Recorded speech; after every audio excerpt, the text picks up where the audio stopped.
As African men and African women, we are supposed to have a very solid bond between us. But because of the very intricate history that we've lived, the very fractured experiences that we've had over generations now, we find it difficult to exist in the same space, to treat each other with respect, and to honor each other. We must remember that the colonial design, and I know some people say, but why do we have to go back? Why can't we deal with now? I'm trying to deal with now, but we need to understand where it comes from. So a colonial design on African men was to infantilize us, meaning that as African men, we should not go any further than the stage of boyhood.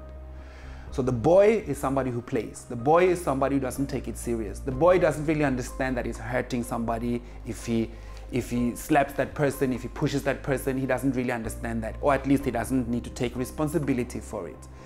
The African woman on the other side was declared that she's unworthy. So whatever she does, she will never reach full humanity. She will never be somebody who's fully respectable. She can be desirable. You can sleep with her. You can laugh with her and dance with her, but you cannot really go any further in terms of reaching full humanity. Now, this was planted on us. This was scripted into us. Now, over generations, we have accepted some of these identities and started to play them out as if they are our own. In that misalignment, as an African man, I'm being taught that my woman is my property. So when she provokes me, when she denies me access to her body, when she does something that I told her yesterday, don't do this, and now she does it, now I have to react. Now I'm provoked. Now she's telling me that I'm not a respectable man. And now all I can do is to show her who's in charge, to show her that she must never think that she's gonna overpower or threaten or do anything that I don't like.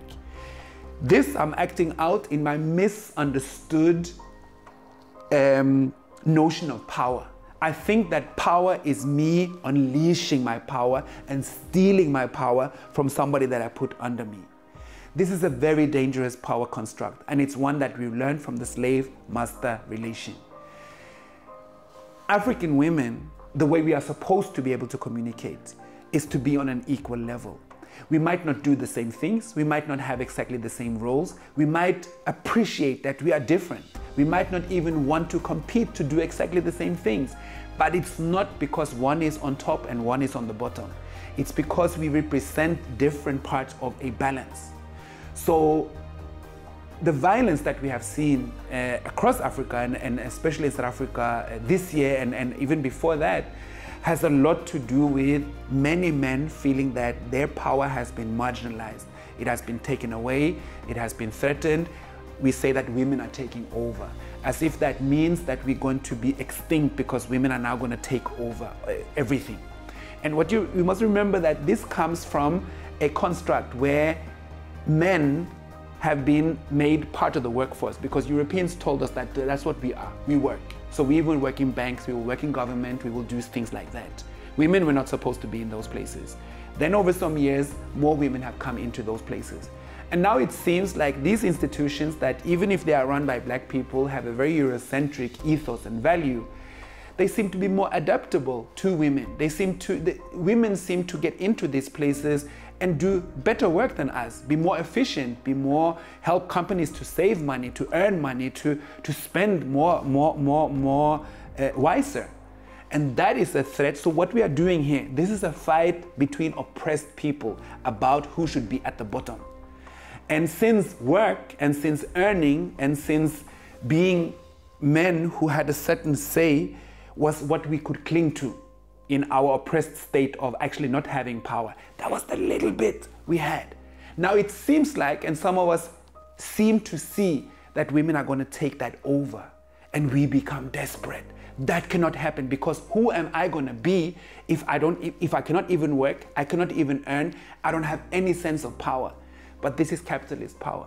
This is not spiritual power. This is not human power. This is not cultural power. So we need to really collectively free ourselves from this, because it's not only men who hold that opinion. Many women also hold that opinion that men must rule women, a woman is nobody without a man, things like that. That's not true. It's something that we have learned in fear as being oppressed.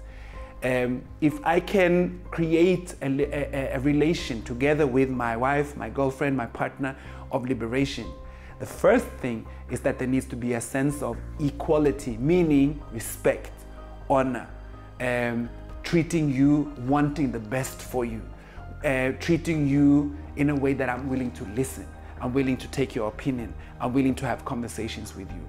And many of us, this is sad to say, but it's the truth, many of us need to learn that, because we have grown up we have been raised in families where we did not see that.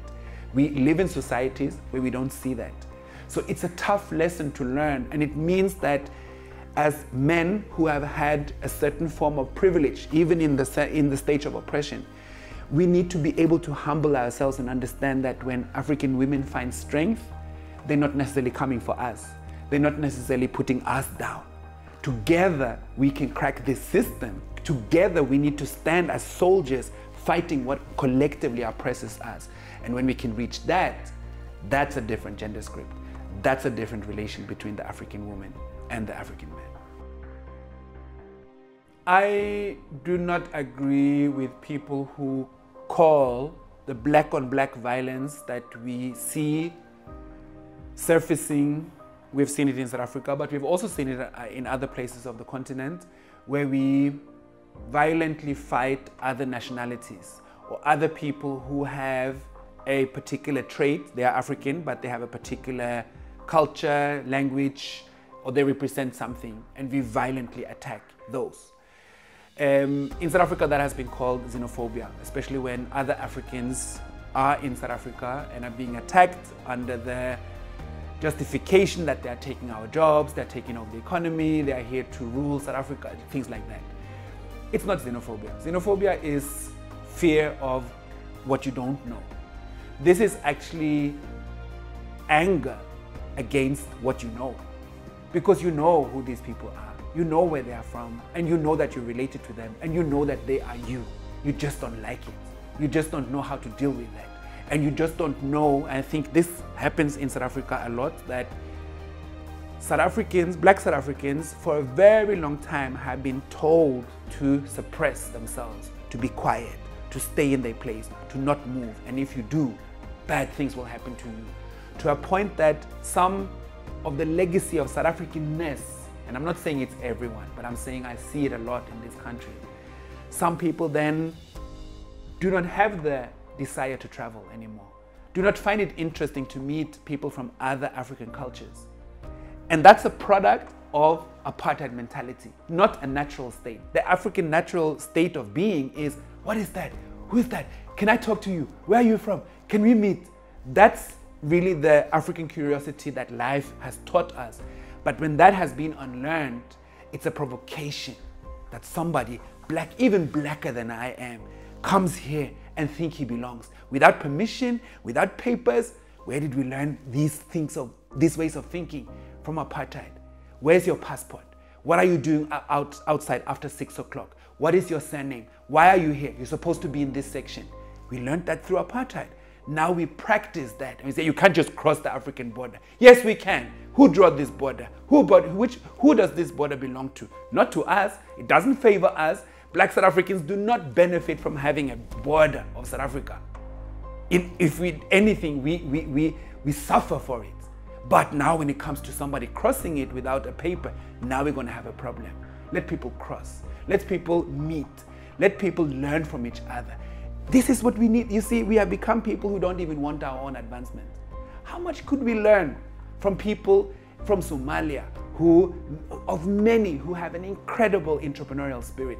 From Senegal, same issue. From Cameroon, same issue. But we say, no, let me not learn anything that can actually benefit me. What? There's something wrong in our understanding, and what that is not xenophobia, it's Afrophobia. We hate ourselves so much that I'm going to demonstrate to you how much I hate you.